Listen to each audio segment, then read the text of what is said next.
Welcome everyone to Let's Talk Real Estate Investing. In this series, we chat with real estate investing professionals of all stages in their journey, along with industry experts who provide essential services to real estate investors in order to help you gain insights, experiences, and lessons from their journey so that you can build your personalized real estate investing strategy. We aim to empower you with this knowledge and strategies so that you can build your real estate investing plan that aligns with your unique goals. If you enjoy this podcast, please hit that like button and subscribe to my channel. It helps us continue to share valuable content with you. And it also will ensure that you get notifications when the new podcast has been dropped. My name is Debbie Balfour, in case you don't know, and I'm a real estate investing professional and a success coach. I help investors like you develop your customized investing strategy and streamline your business operations so that you can scale efficiently, build wealth, and create both time and financial freedom. Real estate investing isn't a one size fits all, so your strategy should be unique to you.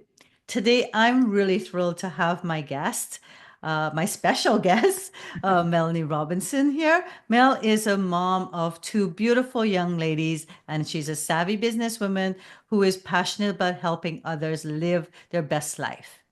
She is a master practitioner of NLP, a mindset coach, and also a real estate investor. She brings all of these experiences from her life into what she shares with others. Our topic of conversation today will be one that will help not just real estate investors, but anyone, and that's overcoming challenges with grace. So let's dive in and let's kick off with getting a bit about Mel's background in real estate investing. Thank you so much for that intro. My It's pleasure. funny when you hear someone talk about yourself, you know? Funny. Anyways. Okay, so as a real estate investor, I mean, full transparency, I had no interest in real estate investing when I got into it. It was my husband who dragged me to an acre rain event, and I just went along for the ride. We did several flips. I think we did 9 flips in 2 years. Again, another truth bomb. Hated it. I did not like it at all. It felt very transactional to me. It just wasn't, there was no connection to a greater purpose when I was doing those things. Mm, And I actually was going to leave real estate investing because of that. My whole life, I had always done things where I made a difference in people's lives and helped people. And then when I left our family business to come over into real estate and we were doing the flips, it was just, like I say, transactional. I see now how I could have connected that to a greater purpose, but at the time I didn't. mhm. I really did not enjoy it. So I was going to leave real estate and go do something meaningful. And I was applying for jobs to do that. And then I got introduced to Corey and Tiffany, which is where we met, and you and I, Mhm. and joined their program to learn about doing JVs and raising capital. When I popped into their boot camp and I heard the idea that, I don't know, something that they were saying about being good humans, win-wins, just the languaging was really different from what I had heard at Rain and at other places, where the light bulb went on in me and I realized, like, oh my gosh, I can actually do this. Like what we've been doing, we had built a couple of places and we had done the flips and we had done a couple of burrs, um and I didn't realize at the time that we could do this and actually help other people along the way. And the minute I recognized that, it was like this light bulb went on. And I was so excited. And the funny part of it is I ended up building a real estate business and left my husband basically in the dust. So it's like he brought me into this. And then when I realized, it was like I was all in. And yeah, it was pretty funny. So the journey, I'll skip over the painful part of learning, which we can dive into as well, Mhm. but the painful process. But ultimately, I ended up landing on investing in New Brunswick with business partners there that are boots on the ground. They were part of the same program, and we acquired 21 properties, I think, in a year and a half. So that was again like incredible with JV partners and raising capital and all of that. And since then, I'm doing land development right now. I'm developing 30 units over in Victoria, BC. And yeah, and done odds and ends in between those things, built a fourplex that I did not. I can write a book on how not to build a fourplex. I mean, we've done all sorts of different things. So my real estate journey is fairly vast. I've done a lot of different strategies Mhm. from 2015 until now.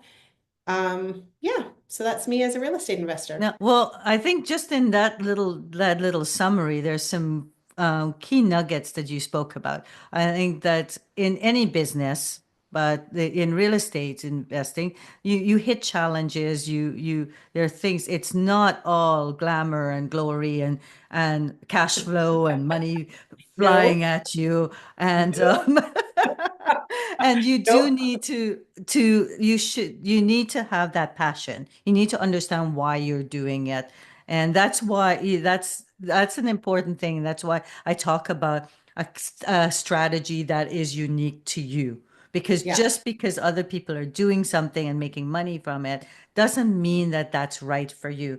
If you don't connect with it, then it's not going to get you through those tough times. that's right. There's no Like when the point. flips weren't connected to anything greater to my purpose of making a difference, Yeah. it was empty. I hated every minute of it, and I was going to leave real estate, you know? Yes. I could connect what I was doing to a greater purpose and fulfilling my purpose, well, then it became like, nobody could stop me. Exactly. But even once I did that, because our topic is overcoming challenges, and I know Hmm. you know this, but your listeners, may not. It was a year and a half of me not landing. So I joined the program to learn how to do JVs and raise capital. But then it was a year and a half of trying to figure out where I was going to invest, how I was going to do that, where were there good opportunities that I felt really proud to offer to partners that I felt like were attainable and the numbers worked and all this stuff. So for a year and a half, I zoomed like crazy, building relationships with investors all across the country, analyzing different markets. I really got stuck on wanting to do BC for a bit. So, I mean, I was like in Ashcroft and all different places analyzing numbers, trying to connect with homeowners and like just doing all sorts of things. My point Hmm. is that's hard.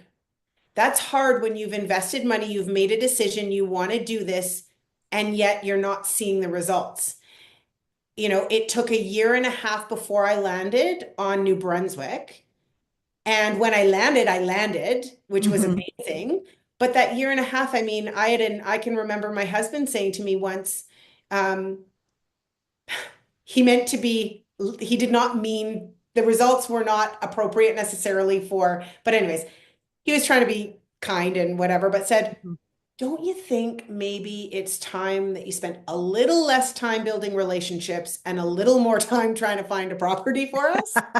And I mean, and I burst into tears. And I laid on the couch that night and I cried all night long, just feeling like maybe I'm never going to actually make this happen. Maybe I am wasting my time. Maybe, Hmm. so just for listeners who are kind of on the beginning of their journey or maybe transitioning from one strategy to another, you see the successes. People see Melanie who acquired 21 properties in 18 months with all these JV, and it's like it's all this woo. But the truth is, there was a huge chunk of time where I was giving it my all. I was giving it my all. But I couldn't measure the results of Yeah. that. And that is important. It's, looking for that right opportunity does take time. But I think what you did, the building relationships, I mean, your husband was right and not right in Yeah, that what he you wasn't right. built, you were building relationships, and relationships are key because once you find that opportunity, then you've got the seeds already there. So, and also your relationships help you find the opportunity. A So, hundred percent. I yeah. mean, from the vantage point that I sit now, I Hmm. think, wow, I was really smart. But when I was going through it, you do question, like, because you're having blind faith. You're putting all of your time and energy into something that you can hope, you can set the outcomes, you can connect with your vision, you can do all the things that I tell all my clients to do, Hmm. which helped me keep going. But the actual truth is we don't actually know, right? Yes. And Yes. so when you're doing anything, when you're working towards any goal, you do all the right things from a mindset perspective, from a tactical perspective, from a strategic and due diligence and number, like all the things, but none of us have a crystal ball. So we don't actually know where we're going to land with all of this. So Yep. how do you muster up the motivation? How do you muster up the resilience, the get up and keep doing this day after day when you're not necessarily reaping the rewards yet? So how did you? Well, it was a vision. So I mean, one of the things that I did was we all have this. This is nothing new, right? Hmm. Um, I had a goal. I had a goal of making a certain amount of money. Now, I will also say I am not making the money that I set out to make. So I'm just not gonna, but I will.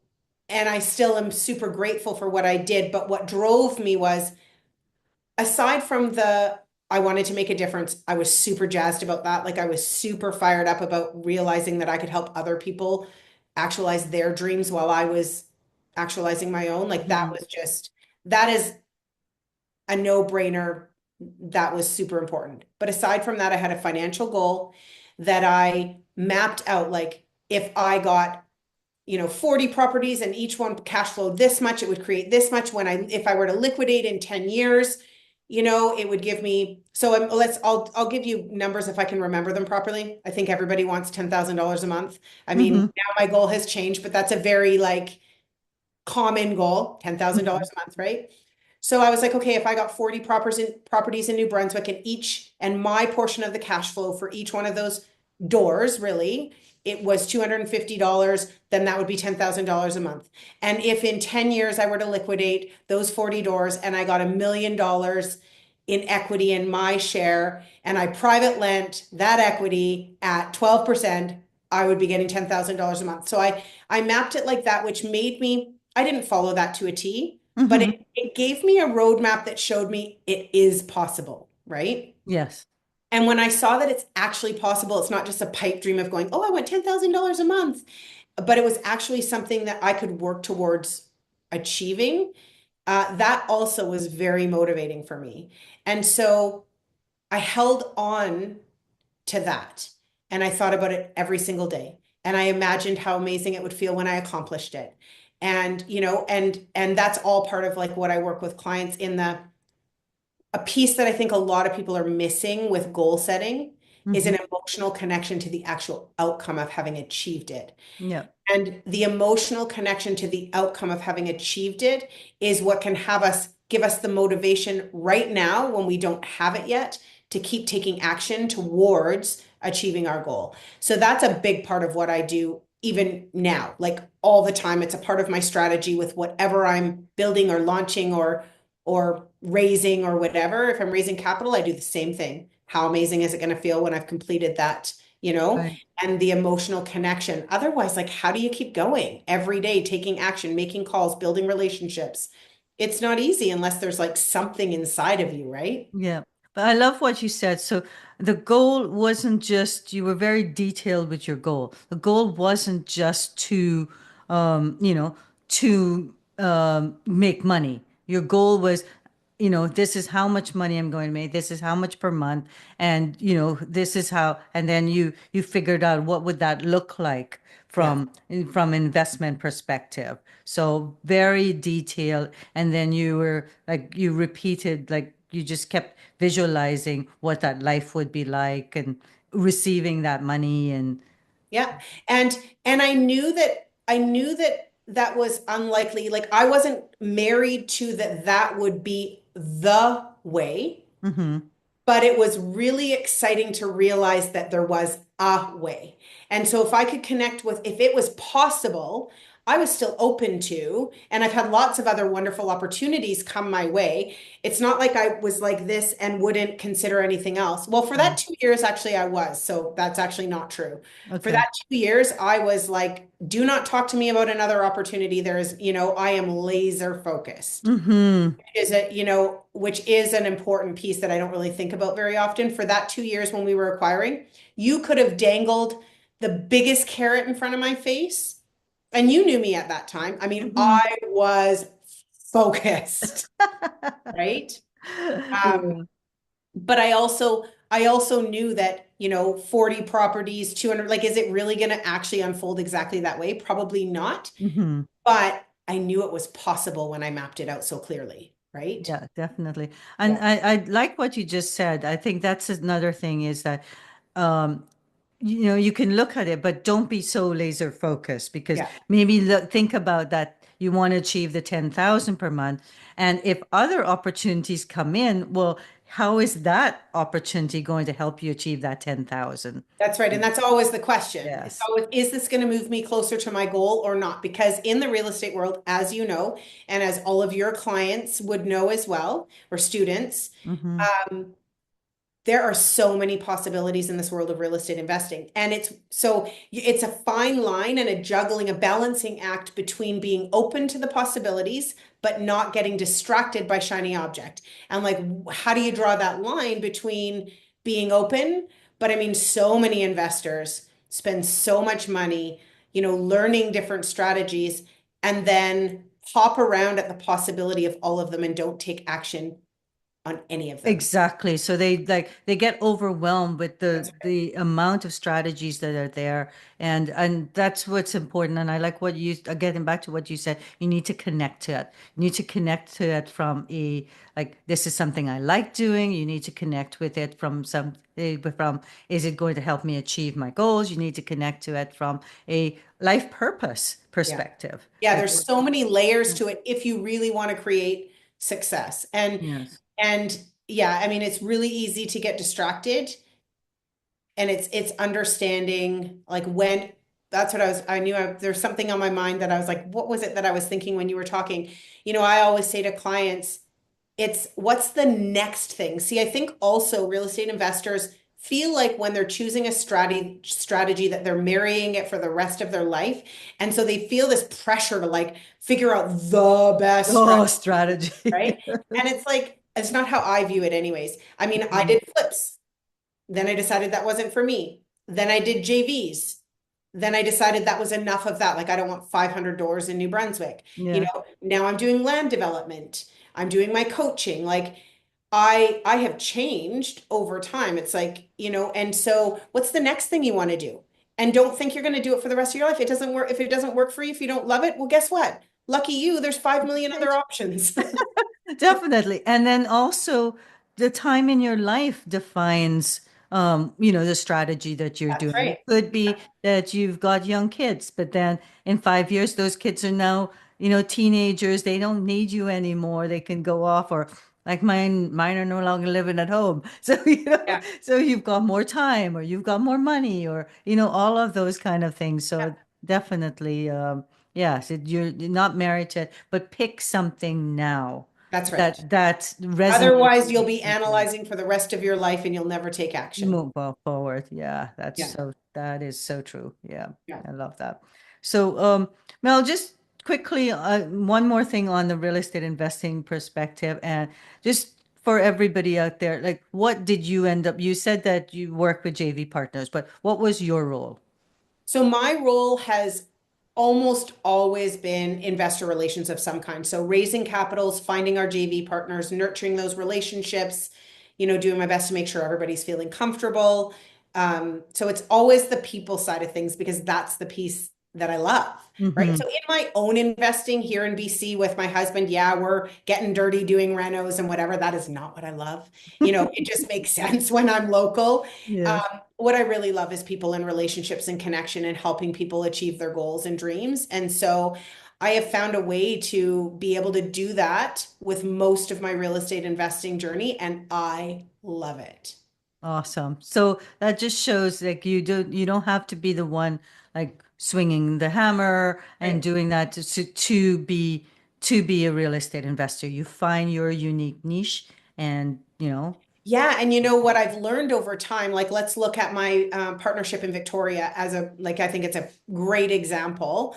Um, mhm, we've got Dale, who's like, his brain is so, um, so incredible with numbers and spreadsheets and risk mitigation. I mean, totally, he's ex-military, like total opposite of me. I'm like people, heart, connection, and he's like black and white, and there's no in between. And then mhm, Colin and Nicole, Nicole's great at marketing. Colin is great at systems and making sure we've got everything. And so each one of us brings something to the table. Well, what that means for investors is we are way more covered in what we can offer, and that we're looking after things in a certain way than if I were to just go do this by myself. Use Nanaimo and my fourplex as an example. I did that by myself. mhm. And I sucked at it because everything was delayed, as it seems to always be in development. But I'm not a person who is good at kicking people's butt and holding them accountable in that way. I'm like, his child's in the hospital. Well, of course. Oh my gosh, take all the time you need. Like my heart broke for him, right? Yeah. And so recognizing that I need a Dale who's going to go kick somebody's butt, and I need a Colin who has the systems, and I need the Nicole who makes it pretty, and and then me, I can be building the relationships, and each one of us brings something. So that's another thing that I really learned. And same with in New Brunswick, it was like Ryan and Ashley are boots on the ground, born and raised there. I knew nothing about New Brunswick, but so they were the experts in that market. You can partner with people who bring whatever it is that you don't have or that you don't love. And now you get to do what you love. Your investors are covered because, none of us are probably very good at the things that we don't love. Mhm. And so then that makes the investment a better investment too, because you've got more ground covered. Yep, definitely. Yeah. So, Awesome. That's so important. That it's like understanding your skills. And then just because you've got weaknesses doesn't mean that you can't invest. It means you outsource that. You either partner with people or you hire hire people. people. In your Exactly. case, you've partnered and, everybody has skin in the game then. Yep. Everybody has a purpose together that they're marching forward, That's right. together as partners. And then we lift each other up and cheer each other on and cry on each other's shoulders. So getting into now the mindset time, so from your perspective, why do you care so much about helping others overcome their challenges? Well, I feel like you see so many people struggling. Okay, here's the thing. Life is not always easy, and it doesn't always cooperate with us, right? You are a perfect example of that. Life throws us curveballs, things don't cooperate, people don't cooperate. Like life can be, I don't want to say life can be hard, but life can be hard. I Oh, think life is full of challenges. And I have a belief that we deserve to be happy in spite of it. I feel like we don't know how long we have. And if we let our challenges, make us not enjoy what we have while we have it, well, that's robbing us of the experience of life. So for me, I just really feel like we're here to enjoy this. This is what life is. It's not meant to be, perfect and rosy. I think life is actually overcoming challenges and finding the gifts and the beauty within it. And so, yeah, when I see people who are just angry and bitter and frustrated and not enjoying their life, not enjoying the people around them, not creating connection and all of that, to me, it's heartbreaking. It's like mhm, it doesn't need to be that way. That is putting all the power in your external world, of which we have no control mhm. over. And so I like to help people build their inner world so that they can navigate when things happen and they can still, imperfectly, but still enjoy the journey to the best of their ability. I think that's wonderful, and you're so right. I think if we think life is supposed to be perfect and smooth sailing all the time, that is not life, and we'd actually be bored. Yeah. We Yeah. would actually be Yeah. bored. Yeah. So, life There'd is be no about growth. Well, there would challenging. be no growth. No growth. Yeah, Yeah. exactly. So, Yeah. yeah, challenges is what pushes us forward to keep moving forward, Yeah. and that is life. Yeah. Sometimes we don't notice it because maybe some of the challenges we've overcome we're natural at overcoming those, and Yeah. others are bigger, harder ones to do. So That's right. But definitely. if we're, I think a lot of the pain comes from people thinking it shouldn't be challenging. That in and of itself creates a ton of pain inside because you're thinking, why me? What's wrong with me? Why is everybody else's life so perfect? And And my it's not. nobody's life is perfect. I mean, we all, when you become a coach, you really, really recognize like none of us are exempt, and coaches aren't exempt. Because I'm a mindset coach does not mean I walk around la all the time. Like, you know, no, I'm a human who has feelings too. It just means that I have the skills to be able to hopefully pull myself out of that and switch the dialogue faster than maybe somebody else Yeah. would. And it also what makes you a good coach because you're there. You've been there. You felt that and you've used those skills to overcome it, and now you can help others. Yeah. Right. Hopefully, I mean, yeah, I'm the last person who's ever going to claim perfection in any way. I'm like, I'm doing this journey right along with everybody else. Yeah, definitely. Yeah.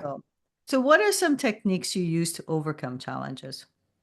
Yeah, I mean, so I'm super fortunate. I know you mentioned in when you were introing me my NLP, neuro linguistic programming background. So I'm really fortunate that my mom is actually a trainer of NLP. And so when I was like 21, I got my practitioner certification, and by my mid 20s, got my master practitioner certification. So the NLP model itself has a ton of different tools and techniques that can be used depending on what the challenge is. For the most part, I keep it pretty simple. It's, it's taking responsibility for the fact that it's up to us to be happy. It's up to me. I'll speak about me. Like it's up to me to switch the dialogue. It's up to me to feel good. I am creating how I am feeling by what I'm choosing to think about. And that is kind of at the foundation of everything that I share, teach, stand from a mountaintop and scream as loud as I can. It's like people think that they feel a certain way because somebody or something happened that caused it. Hmm. And that might be truth in the moment that that feeling happens. Like if somebody says something to you that hurts your feelings, or you learn of a problem or a government, something that impacts your strategy or something, whatever millions of possibilities there are, Yeah. something happens. And yeah, you get like, you get a feeling because you're a person, right? But once that thing is no longer happening, like once you've kind of gotten over that moment of, ugh, then it becomes every time I think about that problem, I am creating pain inside of me. That problem isn't creating pain. I am creating pain. Hmm.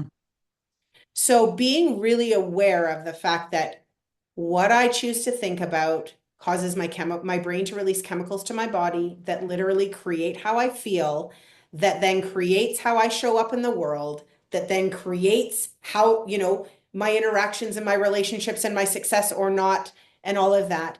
That all comes down to me. So when you say like, what tools do I use? I mean, Yeah. that's the biggest first one is first of all, the knowing and the understanding of that I'm the one doing it. It's taking responsibility for it. Hmm. Because it's really easy to point fingers, and we would all be right. If we were to say what the government, the US, what's going on there, in BC, the STR regulations or interest rates or COVID, or I mean, we could argue that and we would be right. But that's just going to keep us stuck. Yes, it won't help us move forward It does not because help we us move forward. can't change that. We cannot change that. And Hmm. so all of us have good and bad happening in our lives at the same time. The world has good and bad happening at the same time. Like there are all those things I just listed. And then there are like amazing people doing amazing things and, all sorts of kindness and love and success and like all these things happening. Both are true.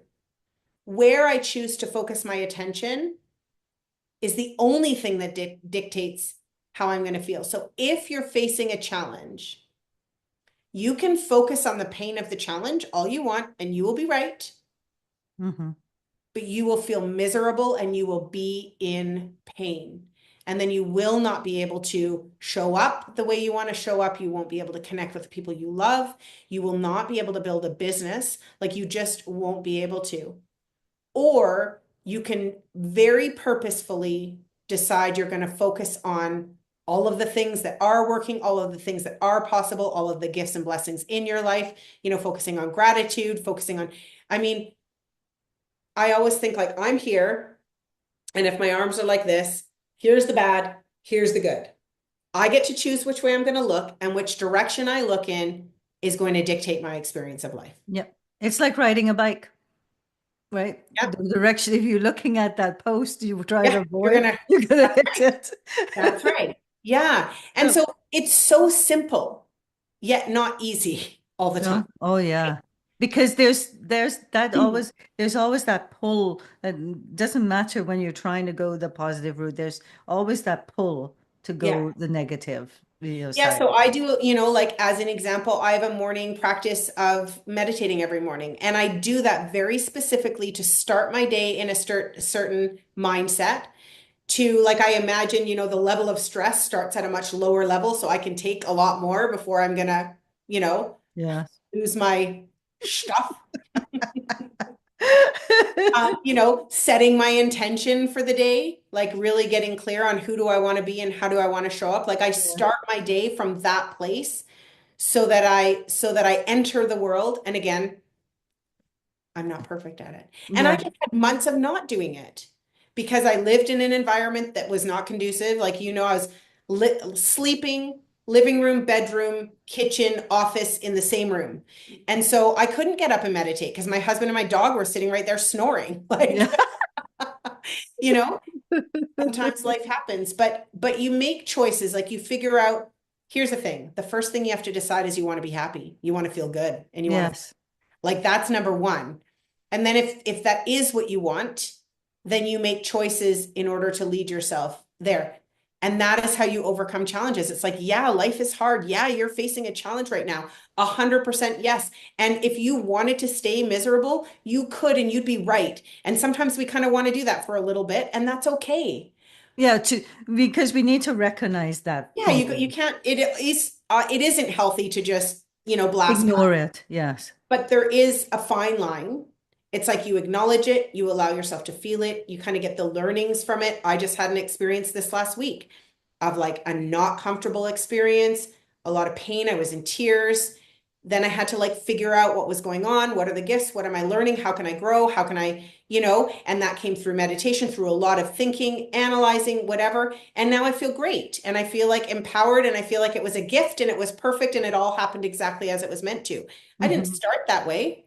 The day it happened, I did not feel that way, Yeah. but I did the things because here's the one thing I know, I don't want to stay feeling like that because that sucks, Yeah. That right? was me when I lost my house in the fire. I had never before felt anxiety, and I was anxious to make a phone call. I was overwhelmed. I was crying, but Yeah. I like so, and I knew that that wasn't me. But a counselor said to me, "This is you." I was Yeah. like, "This isn't me." And she said, "No, this is you. This is you dealing with a trauma."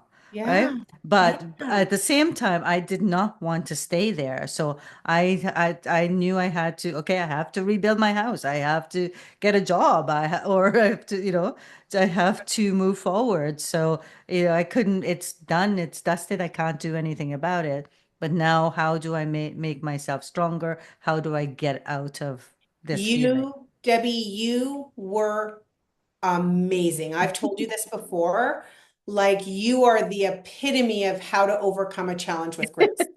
I was thinking about that as I was thinking about this topic. You should be teaching this topic. Like, I I don't mean, know.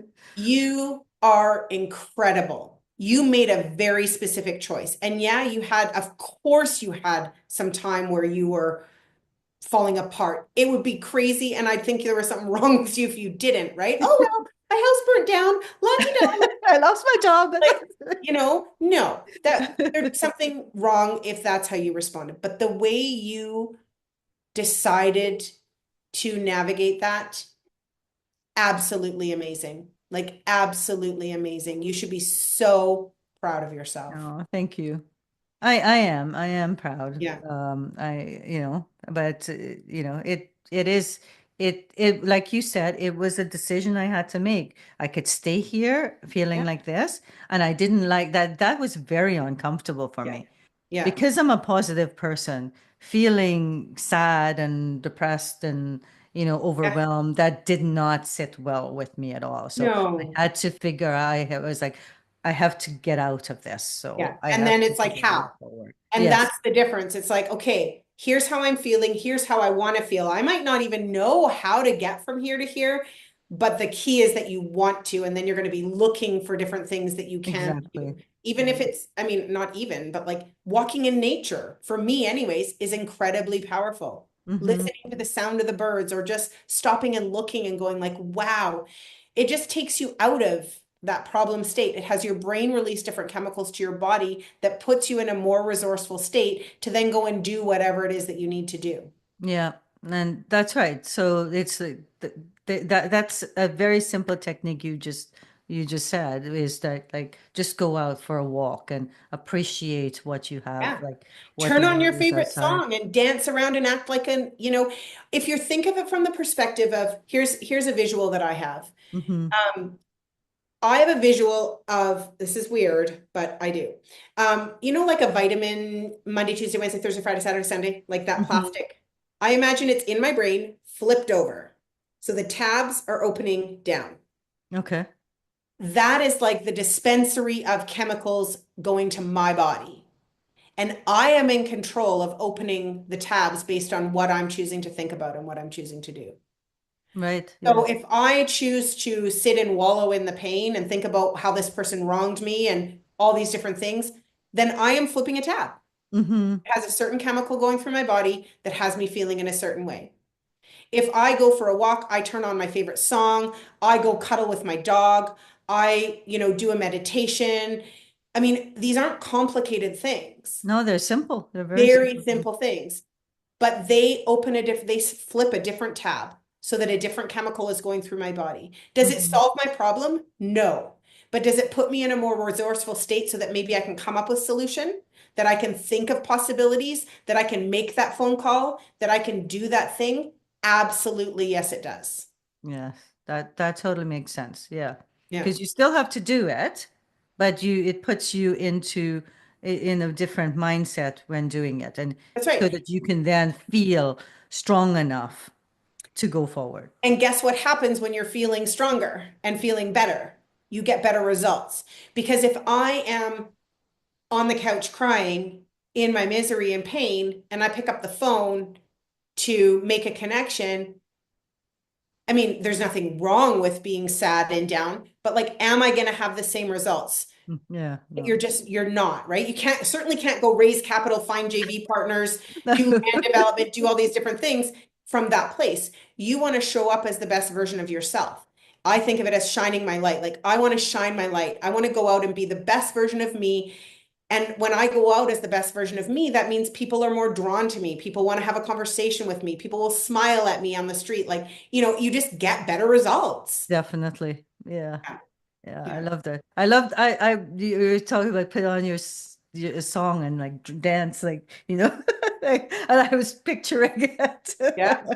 I do Put it. on that And song and you're in a room and you do your own dancing and no I do it. judgments or anything, but My just kids dance are like, you're around. crazy. You're crazy. Yeah.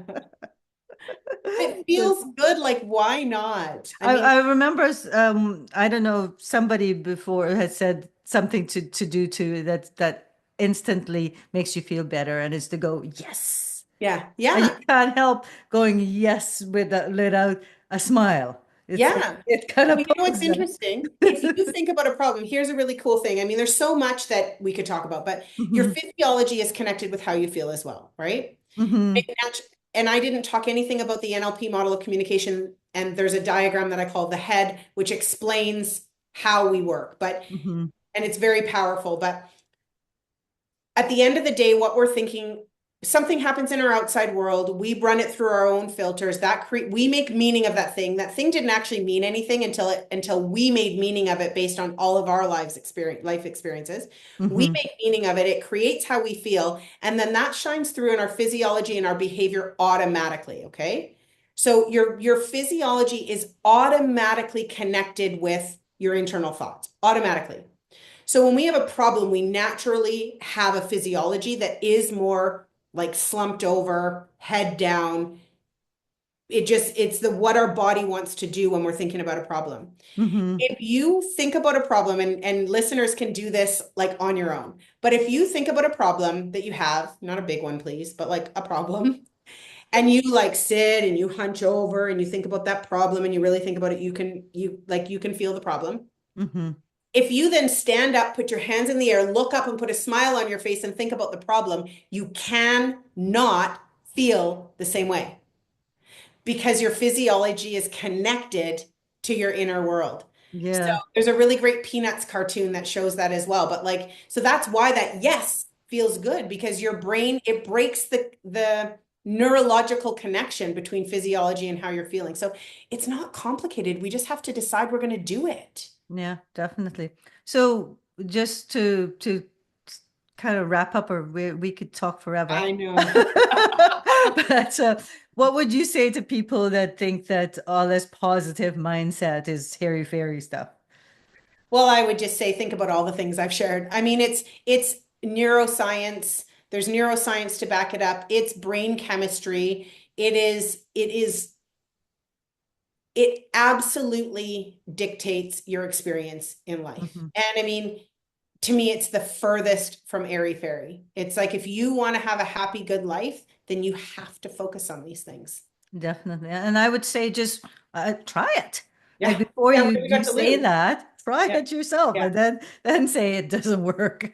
Yeah. But yeah, I mean, trust me, I know it seems like positive mindset, just think positive. To me, it goes so much deeper than that. It's not being a positive purpose so a positive person so people can think you're a positive person. It's about thinking in a certain way to feel a certain way so that you can have a certain experience of this beautiful life you are living, you know? yes, definitely. Anyways, I'm a And little you know, passionate. when you feel positive, you get away, you don't feel like I know when I feel negative, my stomach is in knots and I feel so Oh, horrible. When I feel positive and I look at the positive things in life, then that pain in my stomach just goes away. yeah. There is, I mean, when you are thinking in a certain way, you are flooding your body with actual chemicals. Body chemistry, but Yeah. chemicals, neurotransmitters, and all the things. It it's not made up. It's like when you think about a fight, an argument you got in with somebody, and you were to really like think about it, your heart starts pumping faster, your cheeks get rosy, like you get amped up. Yes. Physiologically, your heart, your body, your blood pressure, everything actually responds. Why? Because when you think about that, your brain actually releases the same chemicals to your body that it did when the argument happened. Yes. It's real. It's Yeah. not airy fairy. Mm-hmm. Anyway, Well, you know, I have these dreams where I like in my dreams I'm angry at my husband because he's done something, and I wake up and I still want to be angry with him for something he didn't actually do. that is hilarious. Oh, It's that's always awesome. something. That was a dream, Debbie. Stop. Yeah. Oh, that's So, funny. so can you explain to me how your mindset affects your success? Okay. So, I mean, I think I've kind of danced around that Yes. the So whole time, let's just but I'll just summarize sum it it up. now. I'll sum Yes. it up that what you think about creates how you feel shines through in your physiology and your behavior. People pick up on that. Depending on how you feel, that dictates the action that you take or you don't take towards your goals. It dictates how you show up. It dictates your ability to create connection with people and build relationships.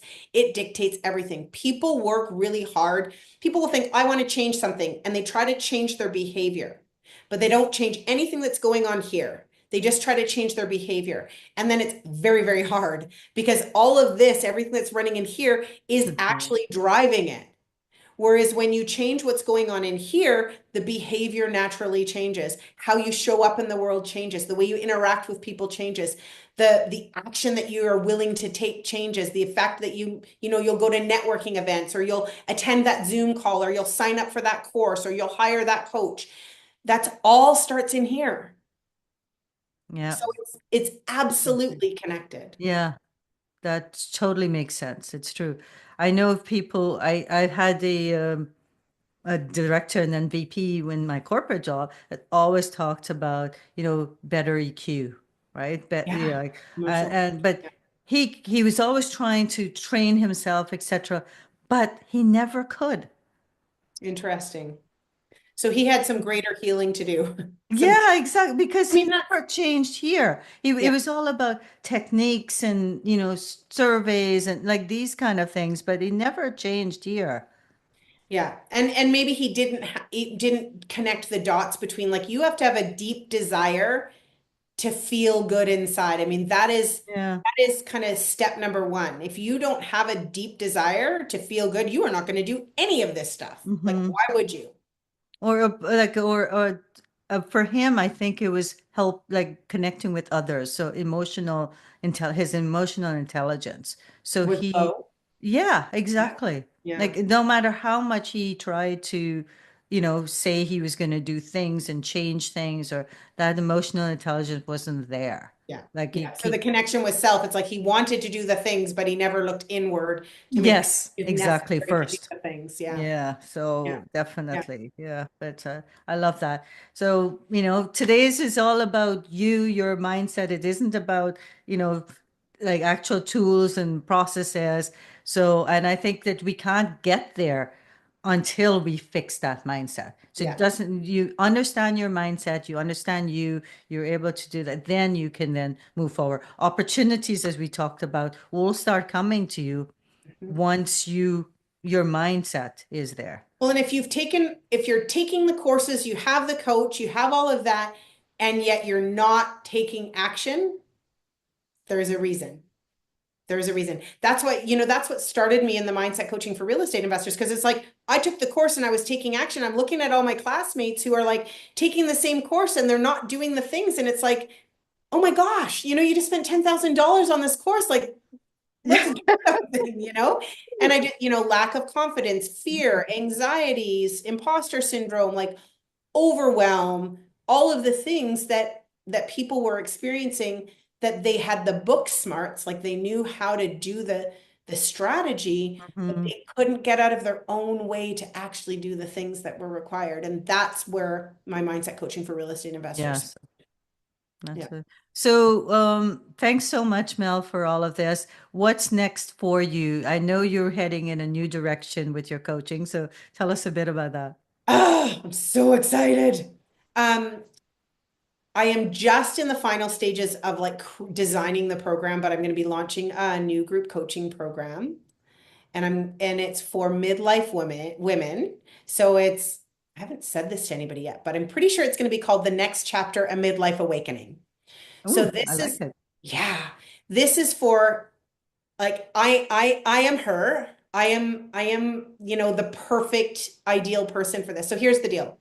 We're like, we wake up, we realize there's this whole life ahead of us. We spent so much time focusing on other people, other things, doing the right thing, doing all of that, which has been perfect and great. Like, most of us It's would. what made us successful moms, right? That's right. Like, we wouldn't ever wish that we hadn't done that.